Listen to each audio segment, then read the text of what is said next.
खुशामदीद दोस्तों।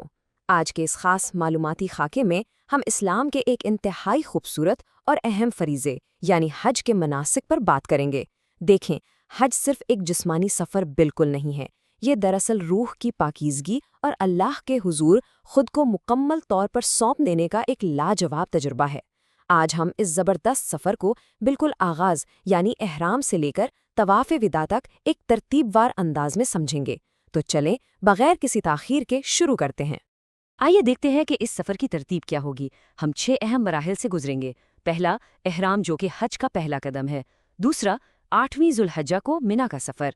तीसरा, 9वीं ज़ुल्हज्जा को वकूफ़े अरफात। चौथा, मुज़दलिफ़ा की रात और कंकरियाँ। पाँचवां, 10वीं ज़ुल्हज्जा को रमी और कुर्बानी। और छठा, तवाफ़े ज़ियारत, रमी और वदा। इस पूरे सफ़र की असल जान दरअसल एक पुकार में छुपी है, जिसे हम तलबिया कहते हैं। मैं हाजिर हूँ ऐ अल्लाह, मैं हाजिर हूँ। ज़रा सोचिए, ये अल्फाज महज एक विर्द नहीं है, बल्कि ये हाजी को सीधा अल्लाह के साथ एक बराह रास्त और आजिज़ाना गुफ्तगू की हालत में ले जाते हैं। ये इस बात का ऐलान है कि इंसान ने दुनिया की तमाम मसरूफियात को पीछे छोड़ दिया है और अपने खालिक की पुकार पर लब्बैक कहा है। तो शुरुआत होती है हमारे पहले हिस्से और पहले कदम से, यानी एहराम। अब आप सोच रहे हों कि एहराम सिर्फ 2 कपड़ों का नाम है। जी नहीं, ये दरअसल रूहानी पाकीज़गी और मसावात की एक मुक़द्दस हालत है। गुस्ल के बाद मर्द जो 2 सफ़ेद अनसिले कपड़े पहनते हैं और ख़वातीन जो अपना आम लेकिन बाहया लिबास पहनती हैं, ये दरअसल दुनियावी हैसियत, अमीरी, गरीबी और तमाम तबक़ों के निशानात को मिटा देता है।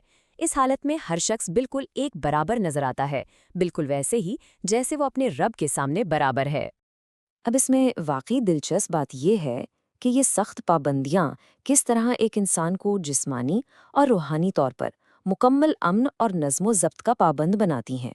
खुशबू ना लगाना, नाखून ना काटना, यहाँ तक कि किसी जानवर का शिकार ना करना और लड़ाई झगड़े से मुकम्मल परहेज़ करना, ये सब हाजी की तवज्जो दुनियावी ज़ेब ज़ीनत से हटाकर खालिसतन रूहानियत और बर्दाश्त की तरफ मोड़ देते हैं।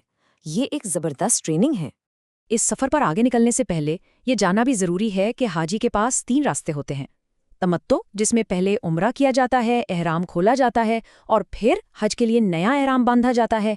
कुरान, जिसमें उम्रा और हज एक ही एहराम में साथ साथ किए जाते हैं। और इफ़राद, जिसमें उम्रे के बगैर सिर्फ हज किया जाता है। ज़्यादातर हाजी हज तमत्तो का ही इंतखाब करते हैं। चलते हैं दूसरे हिस्से की तरफ। 8वीं ज़ुल्हज्जा मिना का सफ़र। यहाँ से अगले 5 से 6 दिन बहुत ही मसरूफ़ और अहम होने वाले हैं। 8वीं को मुना, 9वीं को अरफात और मुज़दलिफ़ा, 10वीं को ईद का बड़ा दिन और फिर 11वीं से 13वीं ज़ुल्हज्जा तक रमी के अय्याम। ये टाइमलाइन इस पूरे अजीमुशान सफ़र का एक बेहतरीन और वाज़ेह खाका पेश करती है। 8वीं ज़ुल्हज्जा को हाजी मिना पहुंचते हैं, जिसे यौमुत तरविया भी कहा जाता है। ज़रा तस्सवुर करें, 1 लाख से ज़ायद खेमों पर मुश्तमिल एक अजीम और शान खेमा बस्ती, जहाँ लाखों मुसलमान जमा हैं। यहाँ उनका बुनियादी मकसद ज़ोहर, असर, मगरिब, इशा और अगली सुबह फजर की नमाज़ें अदा करना और अगले दिन के इंतहाई अहम मरहले के लिए खुद को रूहानी तौर पर तैयार करना होता है। अब आता है हमारा तीसरा हिस्सा, 9वीं ज़ुल्हिज्जा, वकूफ़े अरफात। तो सबसे अहम बात यह है कि ये दिन हज का दिल है। अरफात के मैदान में खड़े होने को वकूफ़ कहते हैं। ये वो वक्त है जब लाखों लोग एक ही लिबास में रोते हुए, गिड़गिड़ाते हुए अपने गुनाहों की माफ़ी मांगते हैं। ये मंजर आपको बिल्कुल रोज़े क़यामत की याद दिलाता है, जब सब इंसान अपने रब के हुजूर बेबस खड़े होंगे। याद रहे, अगर किसी हाजी का अरफात का वकूफ़ मिस हो जाए तो उसका हज ही बातिल हो जाता है। ये इतना अहम है। बढ़ते हैं चौथे हिस्से की जानिब, मुज़दलिफ़ा की रात और कंकरियाँ।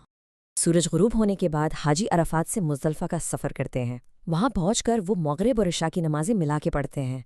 और कमाल की बात देखें, लाखों करोड़पति, बादशाह और आम इंसान बग़ैर किसी बिस्तर या खेमे के बराह रास्त ज़मीन पर खुले आसमान और सितारों के साए तले सोते हैं। ये लम्हा इंसान को पूरी तरह आजिज़ बना देता है। 49 से 70, जी हाँ, ये वो नंबर है जो हाजियों को यहाँ याद रखना होता है।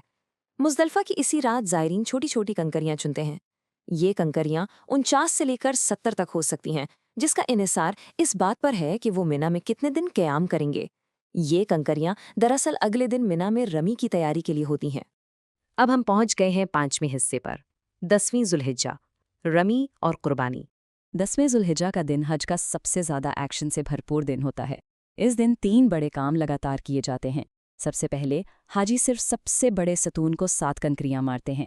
اس کے بعد حضرت ابراہیم علیہ السلام کی سنت میں قربانی کی جاتی ہے اور آخر میں بال منڈوانا یا کٹوانا شامل ہے۔ ان تینوں کاموں کے بعد حاجی پر احرام کی زیادہ تر پابندیاں ختم ہو جاتی ہیں۔ اور اب ہم چھٹے اور آخری حصے میں داخل ہو رہے ہیں، طواف زیارت، رمی اور وداع۔ حاجی 10ویں ذوالحجہ کو مکہ جا کر طواف افاضہ کرتے ہیں، جسے طواف زیارت بھی کہتے ہیں۔ خانہ کعبہ کے 7 چکر لگانے اور پھر صفا اور مروہ کے درمیان صحیح کرنے کے بعد احرام کی باقی تمام پابندیاں پوری طرح ختم ہو جاتی ہیں اور حاجی عام زندگی میں واپس آ جاتا ہے۔ یہ مرحلہ بڑی خوبصورتی سے شیطان کو مسترد کرنے کی عکاسی کرتا ہے۔ 11ویں، 12ویں اور 13ویں ذوالحجہ کو حاجی منا میں مقیم رہتے ہیں، جنہیں ایام تشریق کہا جاتا ہے۔ ان دنوں میں روزانہ تینوں جمرات کو 7 کنکریاں ماری جاتی ہیں اور ہر بار اللہ اکبر پکارا جاتا ہے۔ یہ عمل شیطان اور اس کے وسوسوں کی مسلسل مخالفت کی ایک بہت ہی طاقتور مشق ہے۔ ویسے حاجیوں کو اختیار ہوتا ہے کہ وہ 12ویں تاریخ کو بھی روانہ ہو سکتے ہیں۔ اور یوں ہم اس مقدس سفر کے بالکل آخری مراحل میں آ جاتے ہیں۔ منا میں اپنا کام مکمل کرنے کے بعد حاجی واپس مکہ آتے ہیں۔ اب اپنے گھروں کو لوٹنے سے پہلے ان پر آخری عمل واجب ہے اور وہ ہے طواف وداع یعنی الوداعی طواف۔ یہ مکہ مکرمہ سے جسمانی طور پر رخصت ہونے کا ایک انتہائی جذباتی لمحہ ہوتا ہے۔ دیکھیں، حج انسان کو اندر سے بالکل بدل کر رکھ دیتا ہے۔ ہمارے پیارے نبی صلی اللہ علیہ وسلم نے فرمایا تھا کہ جس شخص کا حج قبول ہو گیا وہ گناہوں سے ایسے پاک ہو جاتا ہے جیسے اس کی ماں نے اسے آج ہی جنم دیا ہو۔ ذرا سوچئے، اس سے بڑی خوشخبری اور کیا ہو سکتی ہے؟ ہم سب کو خود سے یہ سوال ضرور کرنا چاہیے، کیا آپ روحانی نوولادت کے اس عظیم الشان سفر پر روانہ ہونے کے لیے تیار ہیں؟ امید ہے اس معلوماتی خاکے نے آپ کو حج کے مناسک سمجھنے میں بھرپور مدد دی ہوگی۔ ہمارے ساتھ رہنے کا بہت شکریہ۔